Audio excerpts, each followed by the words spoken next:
দেখবেন আপনি যদি কোনো হসপিটালে যান, সরকারি হসপিটাল, সেখানে ডাক্তার দেখাবো বলে আপনার অথবা আপনার ফ্যামিলি মেম্বারের, সেক্ষেত্রে দেখা যায় যে টিকিটের লাইনে অনেক ভিড় থাকে। তো টিকিটটা আপনি নিজেই কাটতে পারবেন, কোনো লাইনে দাঁড়াতে হবে না।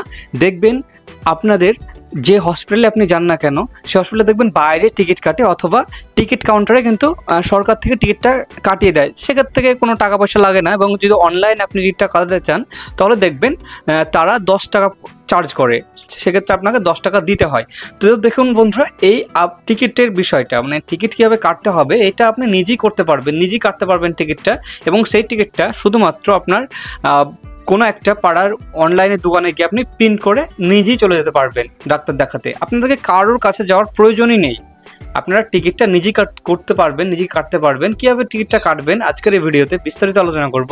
ভিডিওটি আপনারা কোথাও স্কিপ করবেন না, ভিডিওটি প্রথম থেকে শেষ পর্যন্ত আপনারা দেখতে থাকুন, নাহলে কিন্তু একটু মিস্টেক হতে পারে। আপনাদের যে ডাক্তার দেখাবো বলবেন, যেখানে যাবেন বলবেন, সেখানে একটু ভুলভাল কিন্তু আপনি চলে যেতে পারেন। তো সেজন্যই বলবো ভিডিওটি কন্টিনিউ করুন। আপনি আজকের এই ভিডিও থেকে সরকারি হসপিটালে টিকিট কীভাবে কাটতে হয় সেটা ফুল দেখতে পারবেন এবং জানতে পারবেন। আজকের এই ভিডিওতে আমি আপনাদেরকে আমাদের বহরমপুর মেডিকেল কলেজের আমি আপনাদেরকে দেখিয়ে দেবো, আমাদের যেটা মুর্শিদাবাদ মেডিকেল কলেজ নামে পরিচিত, সেইখানে আমি ডাক্তার দেখাতে যাব এবং আমি কীভাবে টিকিটটা কাটছি আপনি সেমভাবে টিকিটটা কাটবেন, তাহলে কিন্তু আপনি ডাক্তার দেখাতে পারবেন।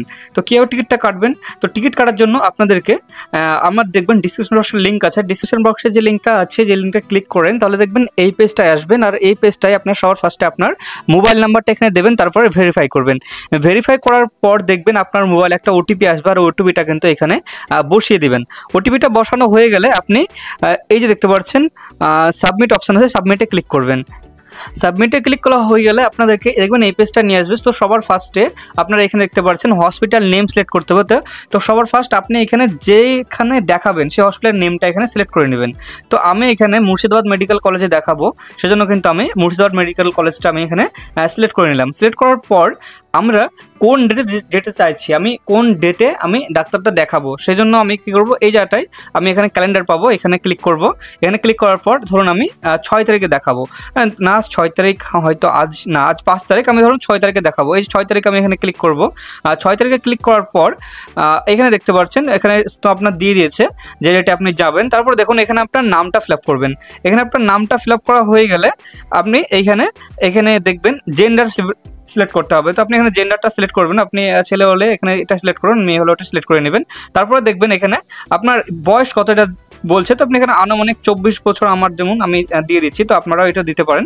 তারপরে দেখবেন এইখানে এই জায়গাটায় দেখবেন এখানে আপনার সালটা চলে আসছে, যে ডেট অফ বার্থ আপনার আছে আধার কার্ডে সেটা এখানে দিয়ে দিবেন। দেখবেন এইখানে বয়সটা দেবেন, তাহলে কিন্তু এখানে সালটা চলে আসবে।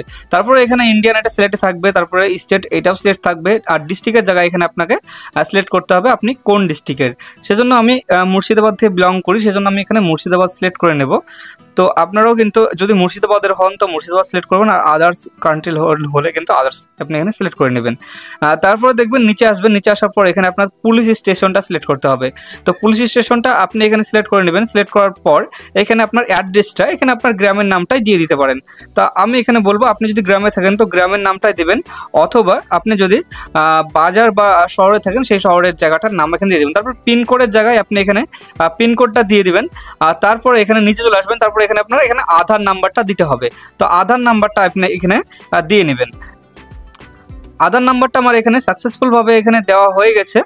তারপরে কিন্তু আমার এইখানে সিলেক্ট করতে হবে আমি কিসের ডাক্তার দেখাবো। দেখুন এখানে আপনারা ভুল করবেন না, যদি আপনারা এখানে আমি বলে দিই, যদি আপনারা বডির ডাক্তার দেখাতে চান তাহলে দেখবেন চেস্ট এজারটা সিলেক্ট করবেন, আর যদি ডেন্টাল হয় মানে দাঁতের হয় তাহলে এজার সিলেক্ট করবেন। এছাড়া যদি আপনার কানের প্রবলেম হয় বা এটা সিলেক্ট করবেন কানের প্রবলেম হলে, এবং যদি চোখের প্রবলেম হয় এটা, আর যদি জেনারেল রাখতে চান তো জেনারেল রাখতে পারেন। এটা দেখুন মেডিসিন যদি আপনি করতে চান এটা, তারপরে এখানে আরও দেখুন অনেক অপশান আছে, স্কিনের ডাক্তারও আছে, তো এখানে আপনি যেটা সিলেক্ট করুন এটা সিলেক্ট করে নেবেন। তো আপাতত আমি এখানে আপনাদেরকে দেখানোর জন্য আমি কি করছি এখানে স্ক্রিন করে রাখলাম, স্ক্রিন করছি। তারপরে দেখুন আমি এখানে কত নম্বর রুম আমার এখানে দেখে দিচ্ছে, 428 নম্বর রুম, আর কোন ডাক্তার বসবে সেই ডাক্তারের নামও কিন্তু আমার এখানে সমস্ত শো করছে। এবার আমার কি করতে হবে, যে সেভ বলা অপশানটা আছে নিচে, তো আপনারা সিম্পলভাবে এটা সেভ করে দিবেন। আর সেভ করার পর আপনার যে আর দেখবেন সাবমিট করার পর আপনাদেরকে একটা এরকম টিকিট দেওয়া হবে। আর এই টিকিটটা আপনি কি করবেন, অনলাইনে এটা কী করবেন, আপনি প্রিন্ট করে নেবেন 5 টাকা দিয়ে কোনো দোকান থেকে প্রিন্ট করে নেবেন আর সরাসরি চলে যাবেন ওই ডাক্তার ঘরে। এখানে আপনার সমস্ত কিছু লেখা আছে, কত নাম্বার রুমে পড়বেন আপনি, কত কোন ডাক্তার থাকবে, এসব সমস্ত কিছু কিন্তু লেখা থাকবে। ওকে, দেখবেন এই দুটো পেজ দেবে, এই পেজটা প্রিন্ট না করলেও চলবে, আপনার শুধু এই 1 নম্বর পেজটা আপনি প্রিন্ট করবেন, ওটাতে কিন্তু হয়ে যাবে। তো এই ছিল আজকের ভিডিও যদি ভালো লেগে থাকে তো চ্যানেল নতুন থাকলে চ্যানেলটি সাবস্ক্রাইব করবেন।